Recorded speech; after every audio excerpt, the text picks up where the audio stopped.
Hey folks, I'm Tom Vasel, and welcome to Board Game Breakfast. Woo-hoo-hoo-hoo! It's a week of Origins, and we're going to Origins.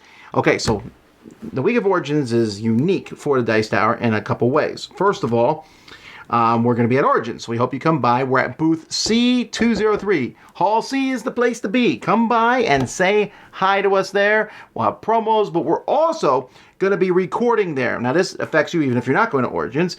Starting on Wednesday of this week, Wednesday, Thursday, Friday, and part of Saturday morning, we're going to be doing live streaming where companies are going to come on. They're going to show off their games, and then you'll have a chance to ask them questions. So there'll be lots of, cool things that you'll see from different companies. We hope that you will enjoy that. And so keep an eye out for our live streams. And then Saturday, we're also doing live streaming in the morning, and this is my welcome invitation. Bring it on, a Saturday showdown. You want to be on our live stream? Come on by. Get in line. You want to show off a Kickstarter game? You want to show off a game, a prototype? You want to show off a game you found at a thrift store? You don't want to show off a game? You want to show off some food you're eating? I don't care what it is. Come on by. You get a few minutes, and then it's to the next person, and we'll see what happens. And then we'll be there, of course, like I said, booth C203, and we'll also be doing a show this coming Saturday at 8 p.m. Come on by for the big Dice Tower live show. All right. Well, that's that, though, but there's other things going on, and we'll start with the news. First for news, let's see. From Games Workshop, we have a new trading card game, Warhammer Age of Sigmar Champions. This is a trading card game. We're talking about TCGs. Wow. I mean, that's surprising to me, but it's also going to be digital too. They're going to start with 4-star decks and booster cards. It looks like one of those 90s trading card games, but I hope there's something new about this one. Cryptozoic is releasing the 4th version of their epic spell Wars of the Battle Wizards, Panic at Pleasure Palace. This is definitely not a family-friendly game as far as I can tell, and I'm surprised that this game has had the legs it has. CGE is coming out with a second version of Pictomania, a game where everyone's drawing and guessing at the same time. Fantasy Flight has announced Lando's Millennium Falcon for X-Wing. You want to get the Falcon when it's whole and not falling to pieces. And Carcassonne is on the Switch. Okay, so we already have Monopoly on the Switch, but now we're starting to see some other board games come to this platform, so that's always a good thing to see. And this is being brought by Asmodee Digital. And then the biggest, coolest news of the week from Fantasy Flight Games, Heroes of Terranoth. This is from the Sadler Brothers. The original game of this was the Warhammer Venture card game, which I really liked. And this game came out just before Fantasy Flight announced that they were no longer working with Games Workshop, which meant that there was a minor character expansion for the game, and that was it. It's unfortunate because it's a really well put together cooperative game. This is set in their Terranoth universe, which, of course, from Rune Wars and Descent and, all these different games that are there. So this will be set there, and then they won't lose license for this one. And the artwork for this cover, phenomenal. This is one of the best covers I've seen in a really long time, in my opinion. All right. Well, that's it for regular news. Let's go to Kickstarter.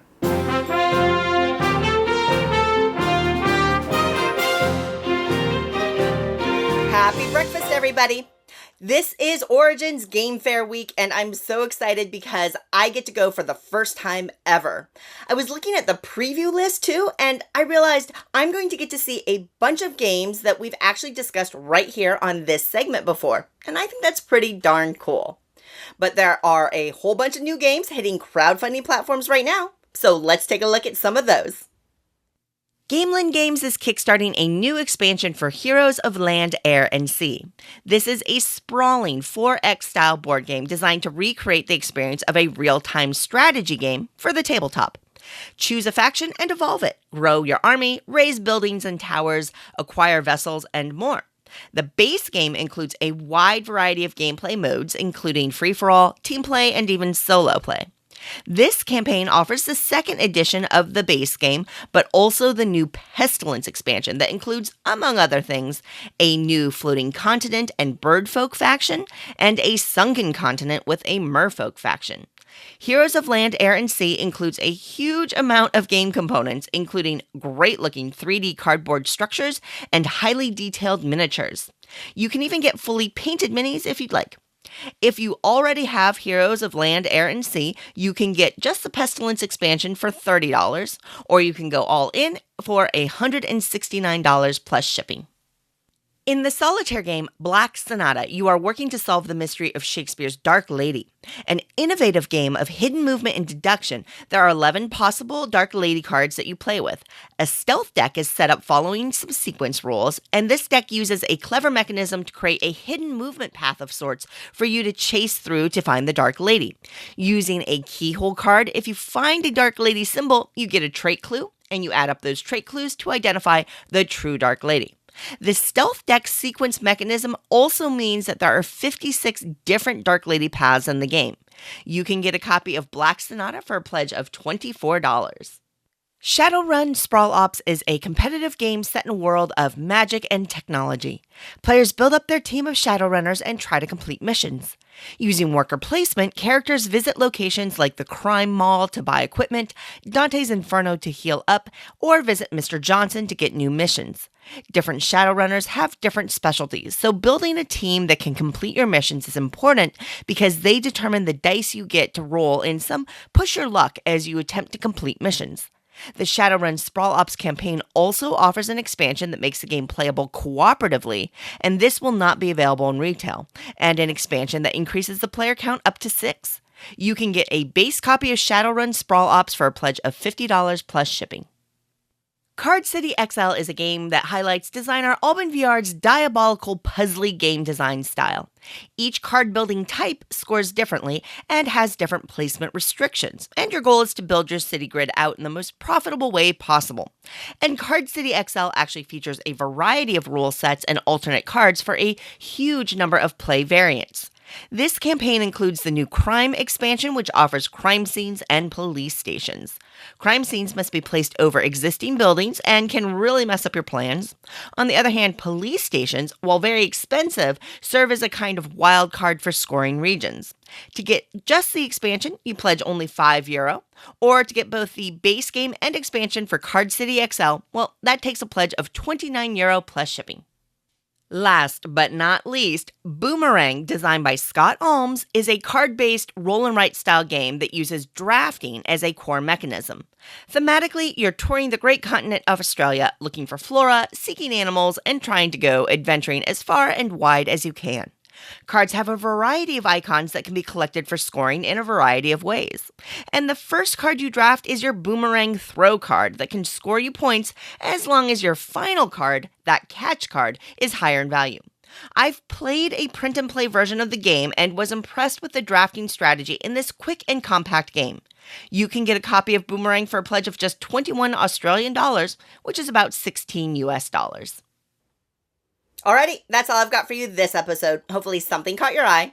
And if you are one of the lucky ones who gets to go to Origins as well, make sure you stop by the Dice Tower booth and say hi to us. I know that all of us are really looking forward to meeting some of you. Mandy and I are going to be vlogging from the floor of Origins, and I am also looking for any good tips on where and what to eat. So drop those in the comments down below.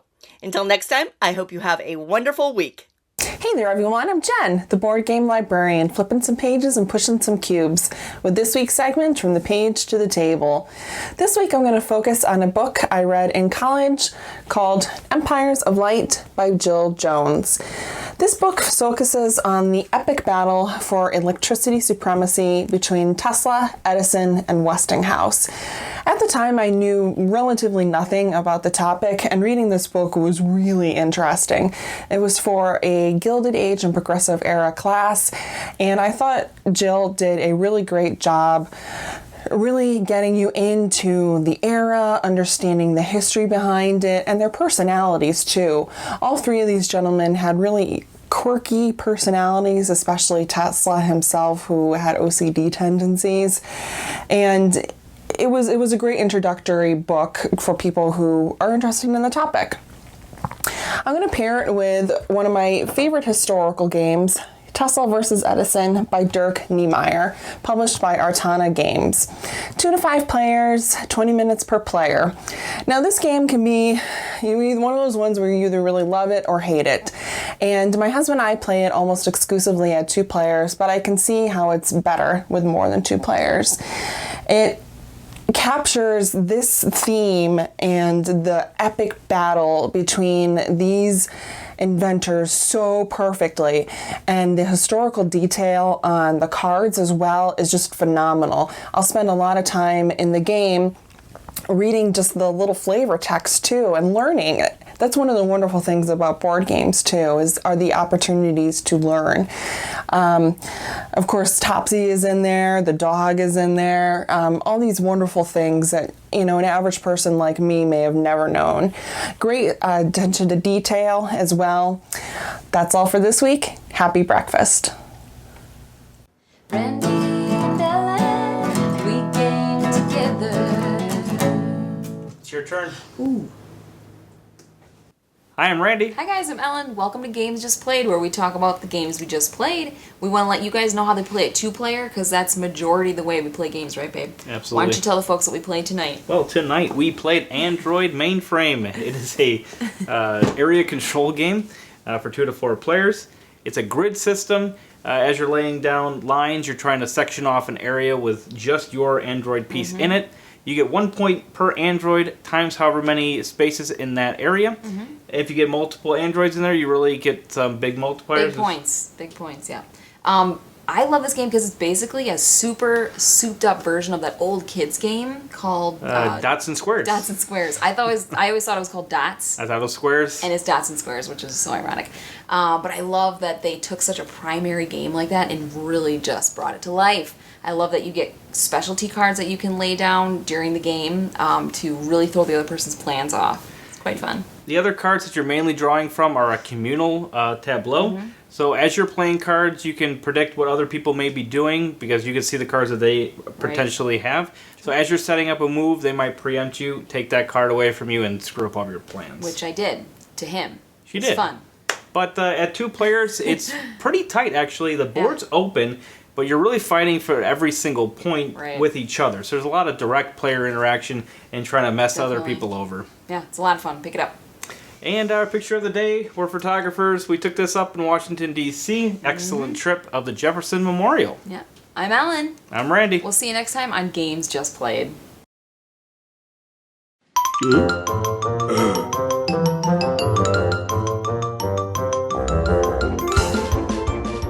So what's coming from the Dice Tower this week? Well, I mentioned the live streaming already. That's really going to be a chunk of it. There'll be some reviews going up Tuesday.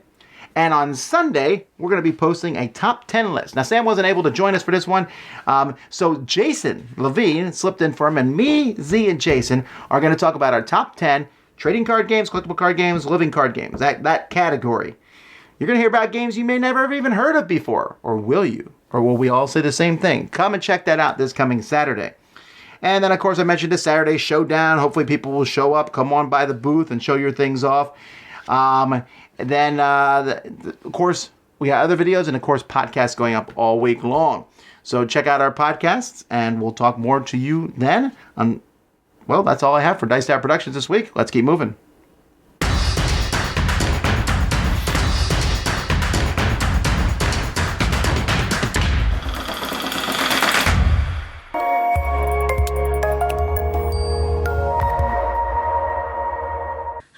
My name's Annette. You may know me as Netters Plays, and today on Applied Mechanics, I'm going to go over the game of Heaven and Ale. So this game has tile laying along with resource management and also this rondelle where you're going to take your actions.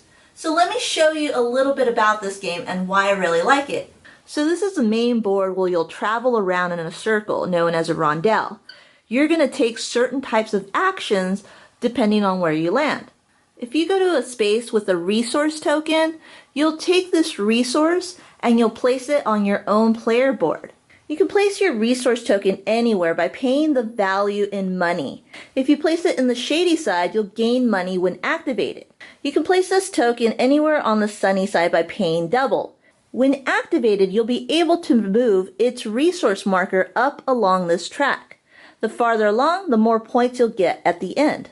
You can also take the monk action by paying the cost up top. You can also place this monk anywhere on your board. If you place it on the sunny side, you'll have to pay double, but when it's activated, you'll get to activate all the tokens surrounding it. Another space you can go to are the scoring marker spaces. You can take these tokens, which are on different areas on the board, and activate different tokens on your own player board. You can also go to these barrel spaces, which there's only 2 of on the board. They'll let you acquire any of these barrels, which are goals or achievements that you have fulfilled. My favorite part of the game is the way that players move along this track. Whoever's furthest behind will go next. This provides a catch-up mechanism, so if someone's far behind, they can take multiple actions by taking these tokens and then going again to take more. So I missed out on a few more rules, but I wanted to provide a general overview. And I wanted to showcase my favorite part of the game, which is that rondelle. So the rondelle provides a risk and reward feeling because in order for you to get certain tokens, you might have to move forward and ahead, and that might lose you a few turns. But also, if you're falling behind, you may even gather more actions in order to catch up, which is also rewarding too. And that's why I really like Heaven and Ale. Well, thanks so much, and we'll see you next time. Bye! Hey everyone, Gamer Joe here. On this week's Works of Art, I'm going to be featuring Villages of Valeria by Daily Magic Games, featuring artwork by, now please forgive me if I mispronounce the name, Mihailo Dmitrievsky. It's close enough. Mr. Dmitrievsky's range here is pretty rock solid. So starting with the building cards, he has structures that you would normally find in a typical fantasy setting. So for instance, you'll have wizard towers, keeps, thieves' dens, cloisters, markets, archery ranges, smithies, wood mills. He gives his energetic style to it, so it really shines. Then you have the adventurer cards that range anywhere from alchemists to mercenaries, merchants, necromancers, rogues, thieves, paladins, butchers, blacksmiths, wizards, knights, etc. And what makes it really shine is that he gives his own look to it, and when the cards are placed on the table, it makes the game really pop. Mr. Dmitrievsky is an illustrator from Macedonia, and he has a ton of hits in the board game world under his belt. You could check out some of that artwork at his DeviantArt page. It's themiko.deviantart.com. He has a gallery in there that shows off a bunch of artwork for board games that he's done within the industry. He also has his Facebook page that you should check out. He's very active on it. He shows a bunch of different artwork for all the various board games that he's done. He has progress shots, videos. Definitely, if you want to get more info on him, check out his Facebook page. I'll provide info on the Facebook page at the end of the video. Well, guys, that's all I have for you this week. Check out my various social media accounts, Facebook, Twitter, Instagram. Also, check out my YouTube channel, Board Game Artistry with Gamer Joe. And until next time, take care, guys.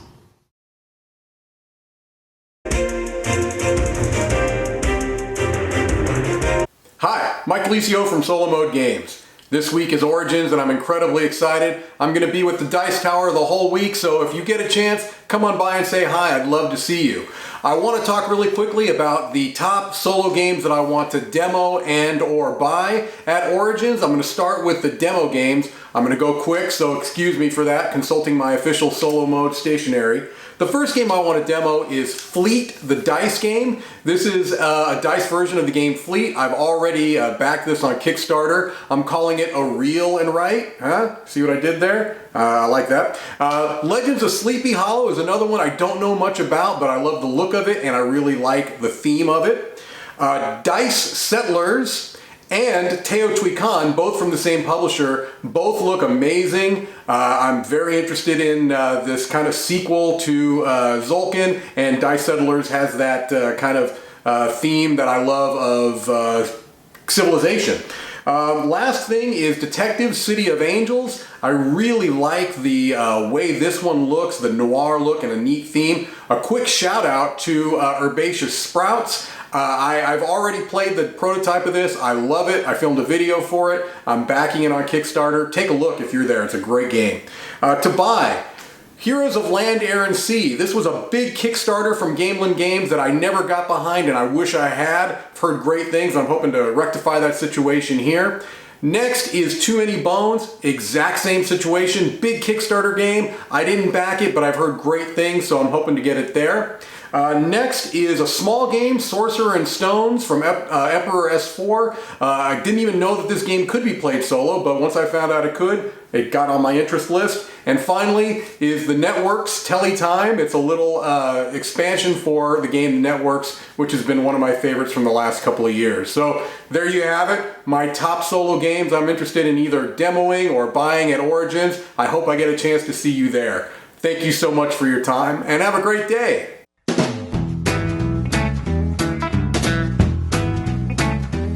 Hi, I'm Gil Mello. And I'm Gabby, and this is Time to Play. Wow, it's been a long time since I've done one of these videos. Yeah, I've been doing the segment with Jesse, and we're doing the Journey of a No Board Gamer. I used to do this with Gabby, and now that I'm home and you're out of school, we're able to do a couple of videos, and we played a game together. What did we play? We played Codenames. So what is Codenames about? Codenames is a game for 2 to 8 players. It's only a 15-minute game, and it's really fun to play, so you can play it if you're on a rush for something and you really want to play it. And the idea is that you have a little card with locations where your theme card is, and so you have to help your teammates to find the cards, giving them one word as a clue and the number of cards that that clue is related to. Yeah. And we didn't win a single game. Well, we played about 5 times and we won one game. Oh, we won did the win. last game. Okay, we did win one game. So Yeah, but it was pretty difficult. Yeah, it was not easy when you play 2 games. It's easier when you play team against team. Somebody always wins, but a 2-player, yeah, that was more 2-player difficult. games are... Yeah. So what did you think about this game? I really liked it. This is probably one of my favorite games. Yeah, I think from the series, from the Codename series, because I kind of liked better than the Duet, the Codenames Duet. Yeah. I do like the Codenames Duet, but I like this because I guess the theme is better. It's more like both of us like Marvel fans. Yeah, Marvel is my favorite action movie series, and so I'm a big fan of Marvel. So I really enjoyed this game. Yeah, Gabby really enjoys Marvel, Star Wars, and Harry Potter. So we kind of tend to play more of that kind of games with that kind of theme because it's what she enjoys, and so do I. So this is a cool game. Do you indicate it? Thumbs up? Thumbs up. Alright, so I guess that's all for us today. It was nice to have you again. Yeah. Yeah, we need to play another game together. Yeah, I hope I get to do more videos. Yes. So thanks everybody for watching. Happy breakfast, everybody. Happy breakfast.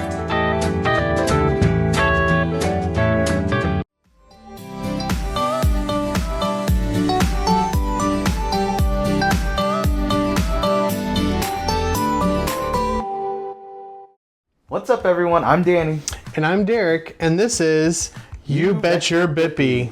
In this segment, we're going to give you some fun facts about a specific game so you can strike up a conversation at your next game night. And this week's game is... Takanoko.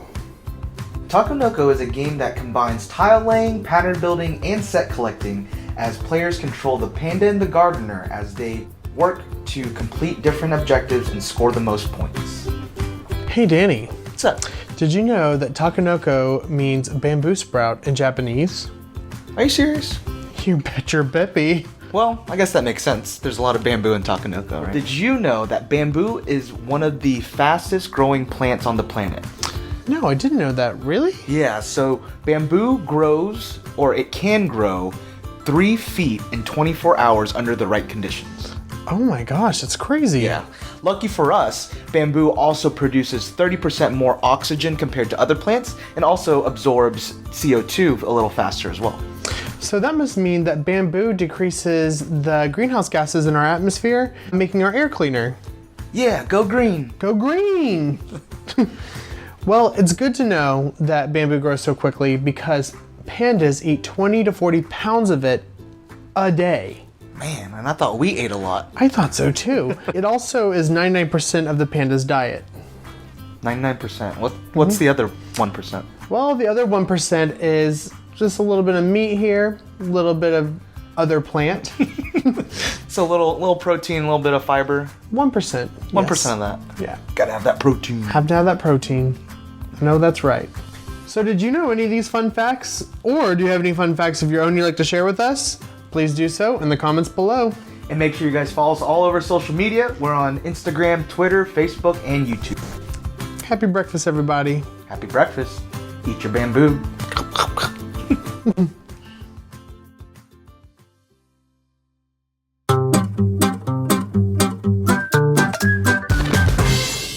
You know, when I was picking my topic for this week, which is too many conventions, I looked back a year ago and for Board Game Breakfast, and lo and behold, I talked about the importance of conventions. So these are very similar. So let me explain. Someone made a mention somewhere on some thread somewhere, and there's a lot of our threads, I'm never quite sure where they all are, about how we were not putting out as much content because we were going to too many conventions. And I would disagree with that statement actually a lot, because when I go to conventions, the only convention I shut down productions for is Origins, and that's because we're doing production at Origins. We're doing live stuff all throughout Origins. Dice Tower Con, because I think that it's fair that we take a break once a year, and Dice Tower Cruise, so we take 2 breaks over the course of the year. But all these other conventions, I went to a lot of conventions over the past, I went to like 4 conventions in 4 weeks, and that was fantastic, and very tiring, but I still worked really hard to put out the same amount of content I do all the time. I try to put out an average of 10 reviews a week. Sometimes I do more, sometimes I do less, and if not, I do other videos, top 10s, and all sorts of things, and I've been putting out a lot of those. You can go to too many conventions, right? We all know how much the fan base gets irritated at George R.R. Martin for going to conventions and talking and doing things there than writing books. But as I said a year ago, in importance of going to conventions, it's important that we go to them for several reasons. One, we need to communicate with game designers and publishers and talk and learn about their games while we're there. And more importantly, we need to meet the people who watch our show. It's a really important thing that we talk to people face to face. I never want us just to be a face on the podcast and we're just, who is that guy? Is that the guy with the hat? I want you, when you meet me, and I want you to realize that when I talk to you at conventions, and I always tell people to come up and say hi to me at convention, I mean it, I want to talk to you in hopefully a more meaningful way. It probably won't be that long of a conversation, but at least I want you to feel like when you're watching us here in the Dice Tower that we're not really being that different than we are in real life. And that's an important thing to me. Now, there's definitely is a lot of conventions, and we cannot go to all of them. We get invited to a lot of conventions that we unfortunately have to say no to. There was a convention I just got invited to last week, which sounded fantastic, and I had to say no. And there's definitely something to be said that May and June are extremely busy. Once Origins is done this week, we have 2 weeks, and then we go to Dice Tower Con. But then we have 4 or 5 weeks before Gen Con, and then there's a lot more free time as things go by. But these things also are invigorating to us. You may not believe it, but even though a convention is tiring to go to, they encourage us. Because you may have noticed the internet is a mean and nasty place sometimes, and there's a lot of negativity there, but conventions are very affirming. And this one in particular, Origins, we're very excited to go about because almost the whole team is going to be there, and we get a chance to spend time together and laugh and talk and just have a great time. So that's why we do conventions. And so, yeah, I think you can get to a point where you're not working hard, but I promise you when I go to conventions, I work extra hard in the days that I'm not at a convention to make up for the time that we're at the convention so that the content can continue to go up. We have missed very few days over the course of the year where there's no videos that go up from the Dice Tower. It happens. I think there was one last week because of the UK Games Expo. But for the most part, there is content going up every day of the week. And the day that there's not content, I feel fairly confident that one of the 10,000 videos that we've already done, you can check out. So conventions, I think, are very important to go to. We can't go to all of them, but we'll try to go to a lot of them. And if you're ever at one, certainly come by and tell us hi. Two brothers set loose in a thrift store. This is Thrift Store Throwbacks. Mike. Yeah. There's this place I want to tell you about. I don't know if you heard about it. It's called America. Oh yeah, I just refer to it as the center of the earth. Because like the thing about America is everyone has their own America, and I have my America. Sure. So I'm curious, do you have your own America? Totally. What's like your America? My America is that like 4th of July happens once a year on paper, but every day of the year in my heart. Similar to whenever I see a bird, I'm automatically reminded of a soaring bald eagle, and I have a solitary tear that comes down because I just see. So, like, how often do you watch fireworks compilations on YouTube to celebrate America? Well, I mean, I don't watch YouTube unless I'm watching the Dice Tower, and the reason is because I only use it's called Liberty Tube, and Oh, that's good, man. Come on. All right, so this is Your America, and we have our America represented right here. And this is a trivia game, so you're going to get a category each turn. This is going to cycle through. It has things like State of the Union, people's places and things, presidents. And once you get your category, you're going to roll your die, and you're going to move forward that many spaces. You're going to go to a number. And we have a book here. So you're going to look up your category and your question. You might get something like, the highest dam in the United States is 726 feet tall. Name it. Obviously, it's the Hoover Dam. And you're going to get points awarded based on the difficulty of the question. Your sweet point board is this American flag. First 1 to 50 wins. Obviously, America.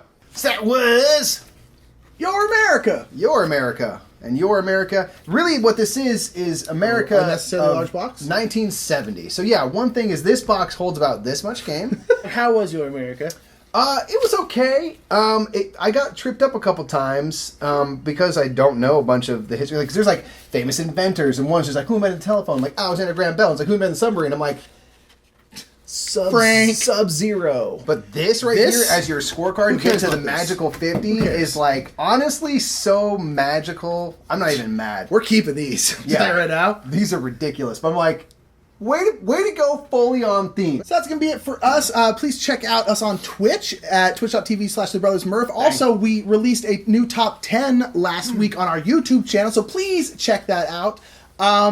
And until next time, we'll see you wherever we want because we're free. America.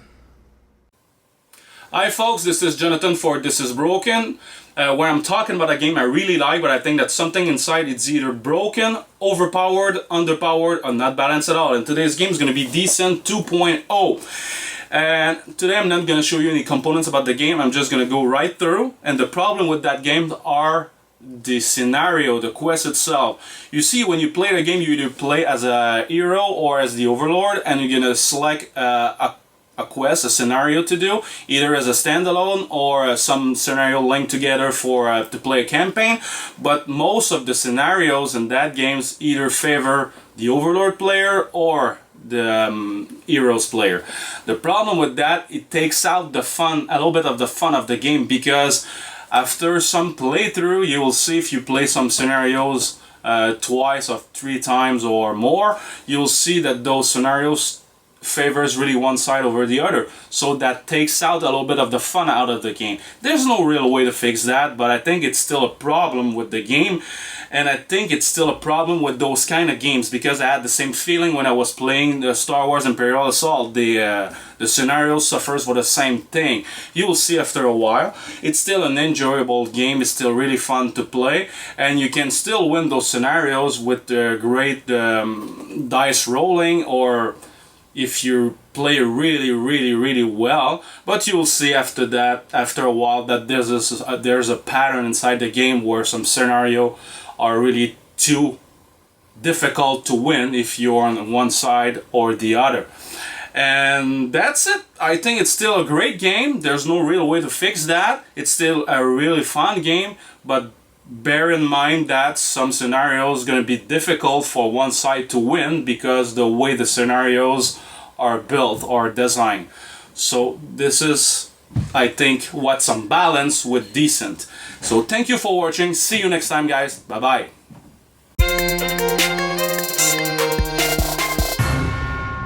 Hi everyone.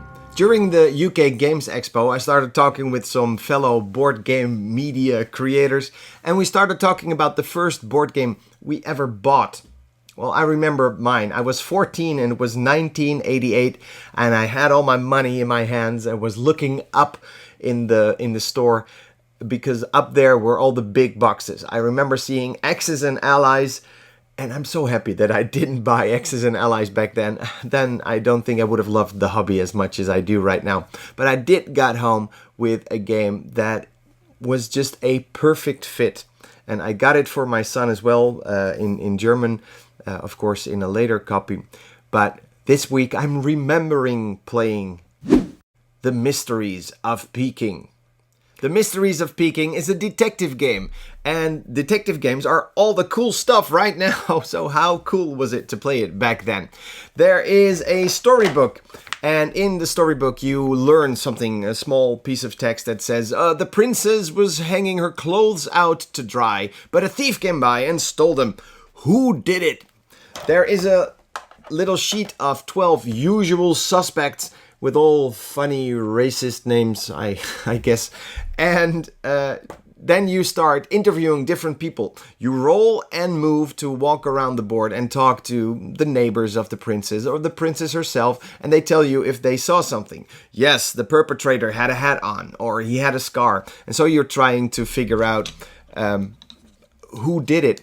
The game comes with these little red glasses that lets you read the cards because they are in that red-blue ink. To talk to the wise man, you need a mirror to read what he's saying, and he knows if someone's lying, so you have to do the opposite. And you need to find out in which of the 4 dragons the perpetrator is hiding. You do that by going to the spy, and the spy will tell you, at least in the new version I got my son, he will tell you where the spy is by making the card warm. And so letters will disappear, and now you can see, ist unter dem gelben Drachen.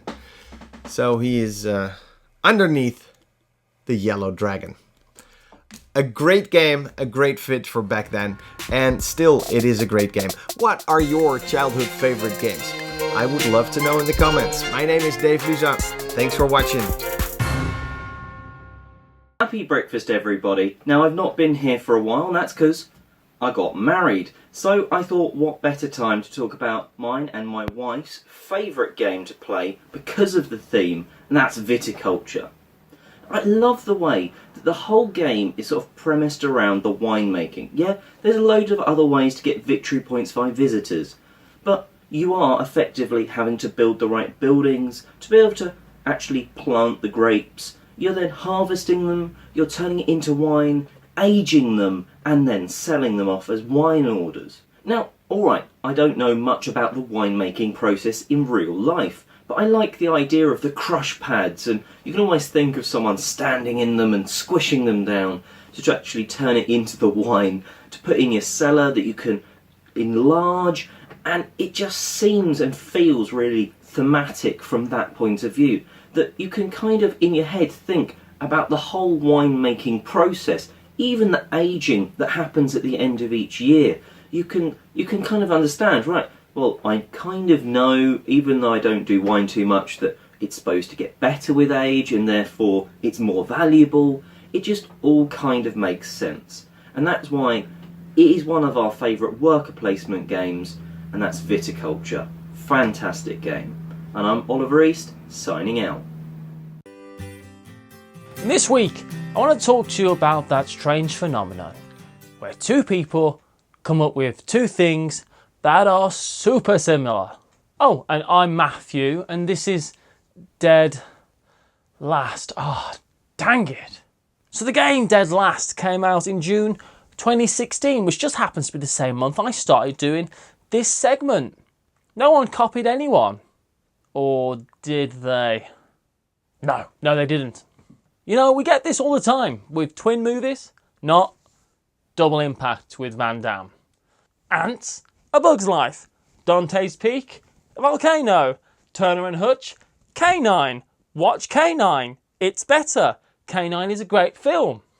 And this phenomenon comes up all the time. Just look at Yido and Lords of Waterdeep, which came out in the same year. And Yido had to change its name from Edo to Yido because Edo came out. They're just coincidences. Simultaneous creation, multiple invention, the other one, twin films, that's what it is. Sometimes these things just happen. It's not necessarily anyone ripping anyone off. I mean, sometimes it absolutely is people ripping each other off, left, right and centre in the cutthroat world of board games. But sometimes it just happens. And that's okay. And if you have any great examples of this happening in the board game world, then let me know in the comments down below. See how I did that? Smooth, right? And I'll see you next week. Bye.